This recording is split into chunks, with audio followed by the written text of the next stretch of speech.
I'm Ryan Keneally, and these are my backing my bets for the English Greyhound Derby.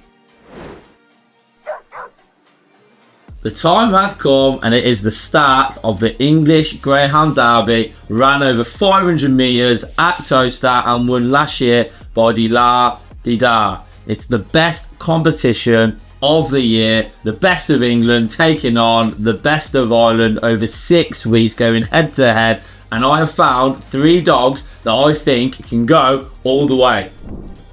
So just before I reveal the 3 dogs that I know can go all the way, I'll just quickly explain how the Greyhound Derby works for those viewers out there who this might be the first Greyhound Derby that you're actually aware of. So how it works, Greyhound Derby, I think this year is around about 178 dogs have entered. The winner receives a lovely £175,000. It is ran over 6 weeks. There are 6 rounds every week. So for example, this week is round 1.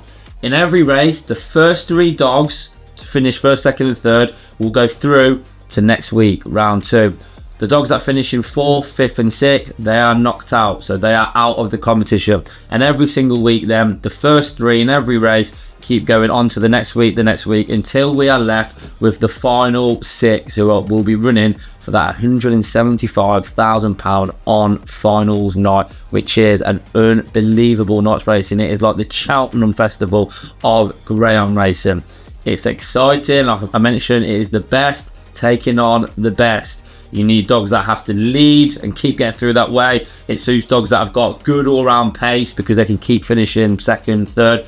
And then it also, though, suits the staying dogs who might not be able to go toe-to-toe with the best dogs straight away. If they can keep qualifying over them 6 weeks, some of them dogs will tire that have to lead. It gives the stronger dogs the opportunity for stamina to kick in and keep finishing in that first 3 to then get to that final. It is an unbelievable competition. I cannot wait for it to start on Thursday, and I cannot wait to win me some money. If you cannot get yourself to Toaster to watch the Greyhounds in action live, then do not panic. You can watch every single race, every heat, every dog run on the Gone to the Dogs live shows on YouTube every single weekend. They're showing every race, every meeting. You are going to be watching the best dogs go head to head. Watch it on Gone to the Dogs live on YouTube. So regarding my 3 picks for the competition, so my anti-post bets, I've tried to go with a dog that I fancy who is at the top of the market, so a little bit shorter. I've then picked a dog that would be mid-range, so in terms of the betting would probably be around about the 20th to 40th pick in terms of like fancy regarding the odds.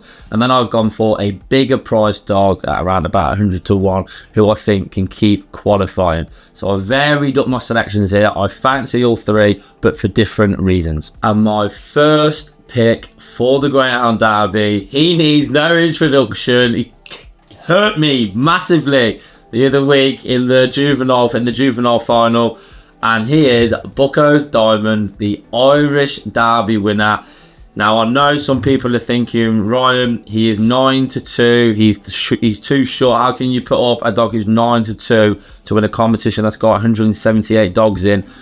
Well, Buckos Diamond is different class. I know he got beat by Proper ARS the other week, but it was an unbelievable race, and it was his first race since 23rd of November when he did go on to win the Irish Derby. The dog needed the run. He's a wide runner, so there's not many wide runners in the Greyhound Derby, so he would always get his draw. He's got unbelievable speed, so as long as he doesn't do anything silly at the traps, he'll just trap, he'll lead, and then he just can't fail to finish in the first 3 all the way to the final. And if he gets to the final, then I believe he'll be around about even money.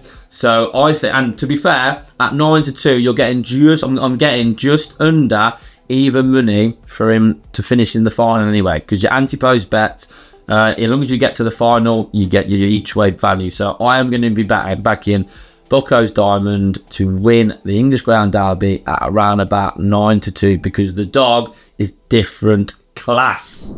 My second selection for the English Greyhound Derby, and is around about 66 to 1, is Romeo Empire for Patrick Janssen. The dog stays all day. He's been seeding rails. I personally think the dog probably wants to be in 3, maybe 4.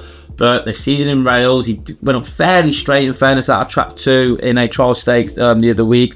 The dog is just different class. If he gets any sort of a run, he cannot fail to be in the first 3. He won't be leading any of these races against the best dogs, but if he turns anywhere within 2nd, 3rd, 4th, he can catch anything on the planet. He is an aeroplane when he gets his head down. As long as he keeps getting clear runs and the gaps keep opening, this dog will make the final. And at 66 to 1, that is making a lovely each way bet for me. Romeo Empire will make the final. The dog is an aeroplane.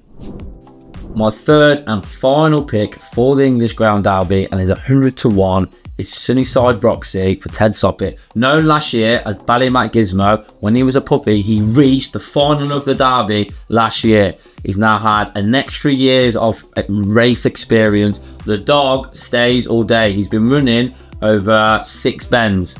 So a lot further distance, over 640 metres, he reached the final of the Grand Prix. He went toe to toe with New Destiny. As we all know, New Destiny is a superstar over 6 bends. He went toe to toe with New Destiny. If this dog avoids any early trouble, he just cannot fail to be in the first 3 in races. Again, he's not a dog that is going to be able to live with the likes of Buckos Diamond, Bombay Pat for early speed, Proper Heiress for early speed. But if he keeps getting clearish runs, he will just keep qualifying and qualifying and qualifying. And at 100 to 1, I think for myself, it is worth taking a chance on Sunnyside Roxy to at least make the final. And if he makes the final, you never know. So there are my 3 picks for the English Greyhound Derby worth £175,000 at Toaster. I've gone for 9 to 2 because I just think the Bockos Diamond is a superstar. 66 to 1, Romeo Empire, keep qualifying. Has got enough early to be turning 2nd and 3rd in these races and competing. And if he turns 2nd and 3rd, he'll win. And then I've gone for the outside one, a big price one, the Sunnyside Broxy, who I just think will be turning 5th and 6th in most races. But as long as he can look after himself, the dog can weave his way through and just keep finishing in that top 3. I cannot wait. I'm excited and I cannot wait to win some money. As always, if you haven't already, please subscribe to the channel and like and follow and share all of our social media platforms, because again, as I mentioned, without you, I'm just very lonely. I'm a lonely guy in my office backing dogs on my own. So again, the support is also much appreciated. It really is. And let me know in the comments, please, what your fancies for the Greyhound Derby are. Is there anything that I might have missed out on? Let me know your thoughts and opinions on the 3 dogs that I've put up. I imagine Buckos Diamond, there'll be some interesting opinions on that. I just think the dog's different class, so I'm not going to listen anyway. But let me know, though, in the comments, your fancies for the English Greyhound Derby. I'm Ryan Keneally, and this is Back in My Betting. Let the Derby begin.